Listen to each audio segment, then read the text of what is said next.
Welcome back, y'all. Life's better with tea. So today, this is about to be an interesting topic.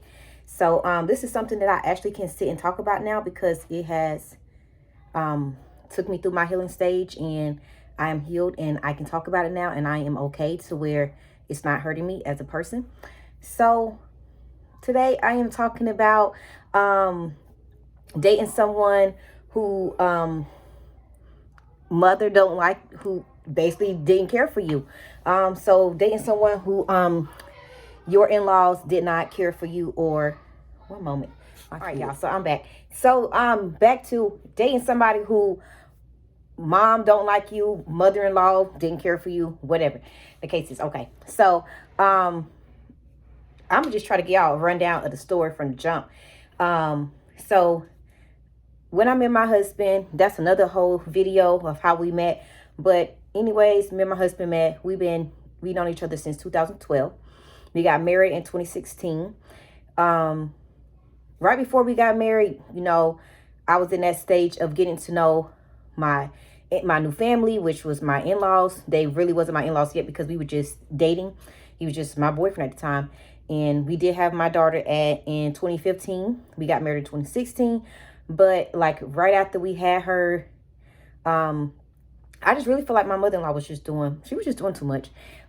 She really was. Like, she got to know me, like she basically asked me 20 million questions to get to know me. And I didn't take it as her getting to know me, ask me so many questions. It was just going to be a way of her judging me. That's just the way I took it. This is my own story of how I can say my side of the story. So basically,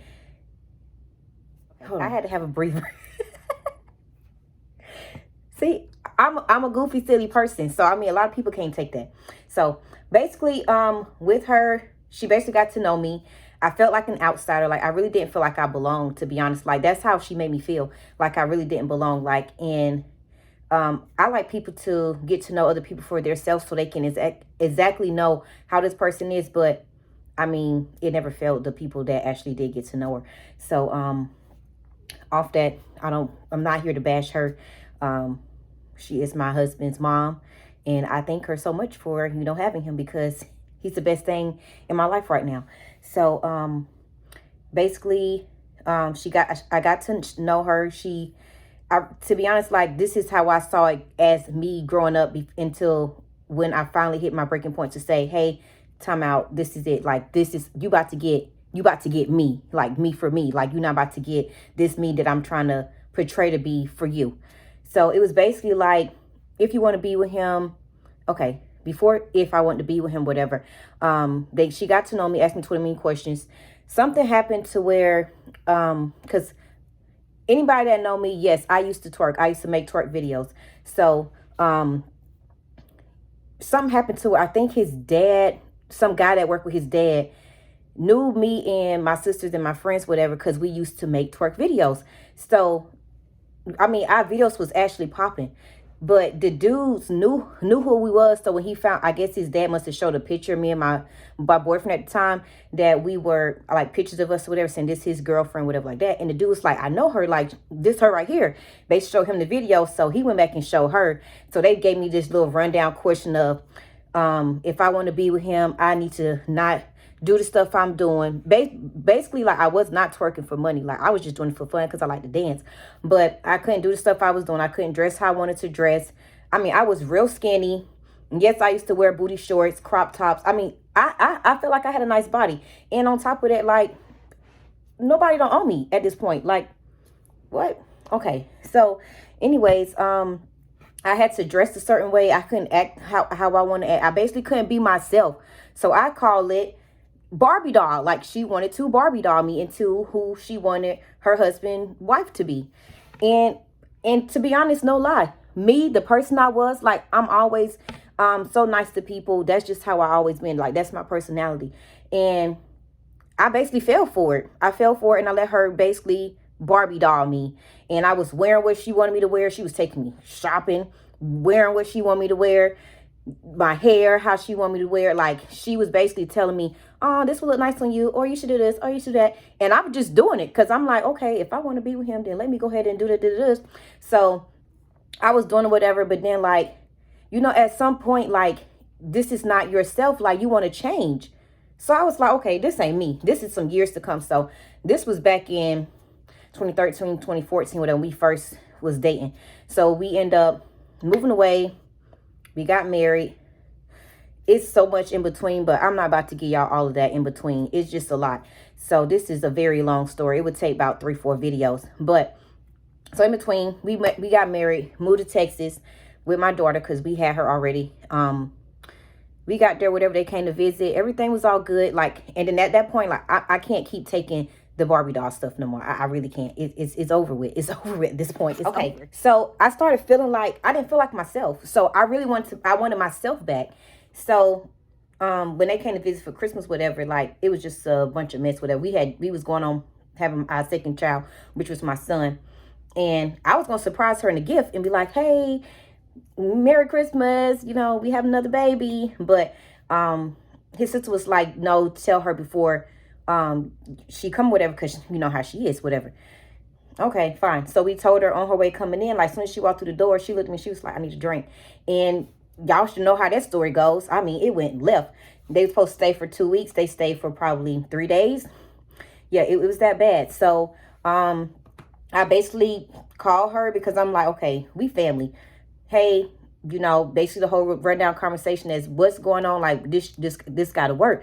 Like, what can I do to fix it? Like, what did I do wrong to you? It was, I never done nothing wrong or anything like that. And I'm pouring my heart out because I like to explain how you making me feel. And I'm like, well, this is how you making me feel, you know?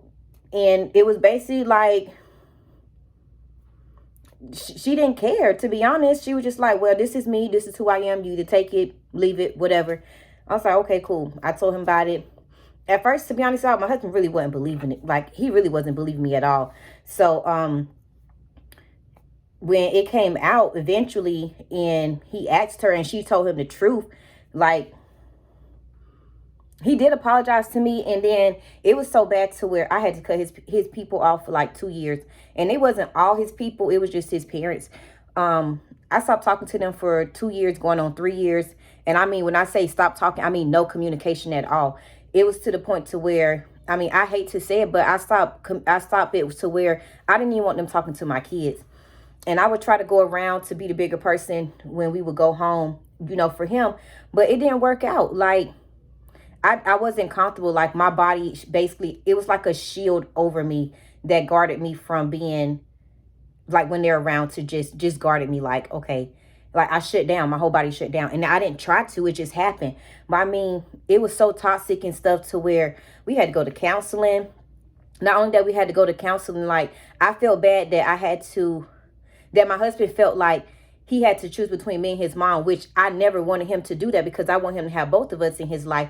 But it was that bad to the point to where I don't know what she was thinking in her head to treat me the way that she was treating me, because I was really showing her nothing but love. But to this day, I still really don't know.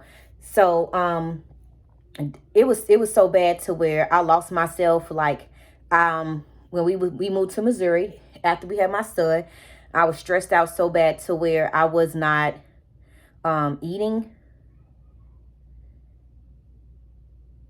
I wasn't eating. Like, I wasn't eating. I was stressing so bad. I have pictures of my hair. Like, my hair had fell out so bad to where I had to get hair treatments done to get my hair to grow back right. It was really bad. Like, I lost myself. I really did. And it took a lot. I started meditating, staying to myself. Like, I went through a whole healing process, and I'm very thankful that I did that, because that definitely made me to be a better person that I am now. And then after that, I'm like, now when we ended up doing like a little video call to where we talked on the phone, baby. Okay, so we talked on the phone, like, it was like through a video call, whatever, when we actually moved here. Mind you, there's so much little bits and pieces that I can add in between, but I'm trying to make it short as I could. But we did a little video call, whatever. And at this point, like, after I heal, and if I'm going to let you back in my life, you about to get all of me, like, that I should have showed you from the beginning that I did not show. So I just laid it all out. This is how it is. Oh, can we come visit? No, I'm sorry. Now it's not the good time. Like, that's just the energy I'm about to give you, because I'm about to show you, like, this is me.